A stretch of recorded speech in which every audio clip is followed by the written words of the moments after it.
So to pack the sinus, the plan was to mix a bit of autogenous bone. Here is the extarsosus that we had broken up into feudal pieces with a little bit of bios. And these two were mixed.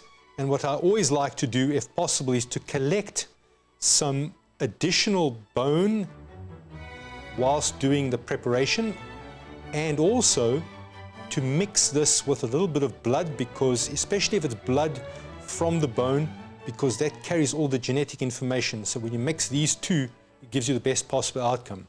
Now, we obviously know that when you're doing a sinus lift, because of the magic of the Schneiderian membrane and how much genetic information it carries, in order to be able to allow bone growth, you can just about put anything inside there, and so even the weakest quality of bone can be placed into a sinus lift and you'll get a really good outcome.